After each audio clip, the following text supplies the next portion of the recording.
ក្តីកង្វល់របស់ខ្ញុំក្នុងនាមជាស្នងការរងនគរបាលចរាចរណ៍រាជវិញគឺគ្រោះថ្នាក់ចរាចរណ៍ពីមួយថ្ងៃទៅមួយថ្ងៃគឺមានស្លាប់របួស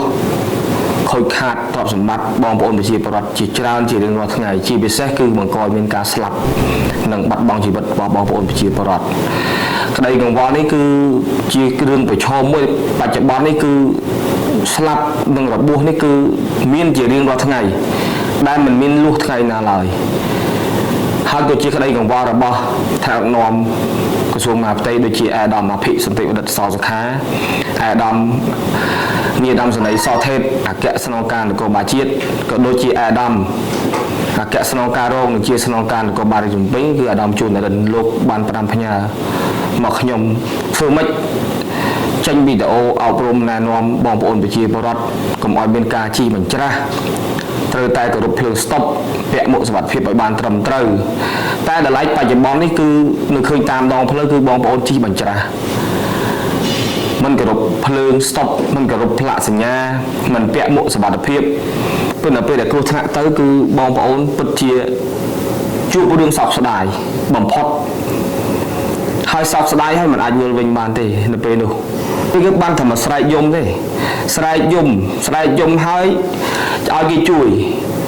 ប៉ុន្តែក្នុងន័យនោះខ្ញុំសូមឲ្យបងប្អូនបកថយក្រោយបន្តិចថាសូមឲ្យជួយខ្លួនឯងមុនដើម្បីកុំឲ្យជួបរឿងស្ដាយក្រោយតទៀតពីព្រោះបច្ចុប្បន្ននេះជារៀងរាល់ថ្ងៃគឺស្លាប់រាល់ថ្ងៃ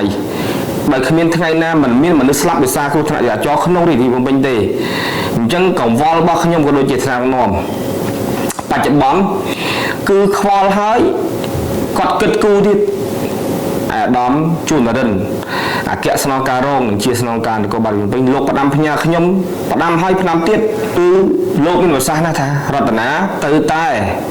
ព្យាយាមធ្វើវីដេអូអប់រំណែនាំឲ្យអស់លទ្ធភាព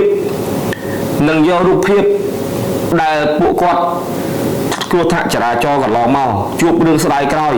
បង្ហាញឲ្យបងប្អូនប្រជាពលរដ្ឋយើងឃើញថានៅពេលដែលយើងជិះបញ្ច្រាសនៅពេលដែលយើងមិនគោរពភ្លើងស្តុបឆ្លងទៅវាជួបគ្រោះថ្នាក់បែបហ្នឹងស្ដាយក្រោយបែបហ្នឹងហើយរឿងនេះមិនអាចថយក្រោយបានទេយ៉ាងគឺហួសបាត់ហើយបាត់បង់សមាជិកក្នុងគ្រួសារហើយអញ្ចឹងជាសំណពររបស់ខ្ញុំក្នុងនាមជាស្នងការរងនគរបាលចរាចរណ៍រាជធានីភ្នំពេញក៏ដូចជាប្រសាសន៍ដ៏ខ្ពស់របស់ថ្នាក់ដឹកនាំរបស់ក្រសួងមហាផ្ទៃក៏ដូចជាអាដាមស្នងការអាដាមអគ្គគឺលោកព្យាយាមអប់រំណែនាំបងប្អូនបន្តប៉ុន្តែក្នុងន័យនោះសូមបងប្អូនខ្ញុំនៅតែប្រាប់ទៀតដែរសូមបងប្អូនណែនាំសមាជិកគ្រួសារបងប្អូនមុននឹងចេញពីផ្ទះសូមឲ្យធ្វើម៉េចគោរពច្បាប់ចរាចរណ៍ទាំងអស់គ្នាឲ្យពេលស្រវឹងសូមកុំបើកបរពេលយប់ម៉ោងនេះគឺស្ថានភាពស្រវឹងមួយយប់បើកបរគ្រាន់តែកម្លាំងនគរបាលចរាចរណ៍ផ្លូវគោកជំនាញអនុវត្តសឹងថាយកម៉ូតូនិងឡានមកដាក់នៅគោលដៅចរាចរណ៍មានតែដល់3ទីតាំង4ទីតាំងដាក់អត់គ្រាន់ដាក់មិនគ្រាន់រហូតដល់ផ្លុំអកល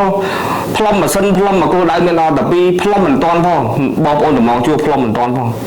គឺផ្លុំឡើងស្រវឹងហើយបើកបររហូតដល់ថាមានគោលដៅខ្លះ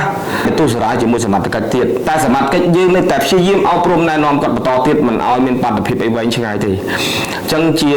ចង់បញ្ចប់ខ្ញុំបាទសូមបងប្អូនប្រជាពលរដ្ឋទាំងអស់មេត្តាឈប់ជិះបញ្ច្រាសត្រូវពាក់មួកសុវត្ថិភាពត្រូវគោរពភ្លើងស្តុបស្លាកសញ្ញាចរាចរណ៍និងជិះប្រកាន់ស្រាំដៃ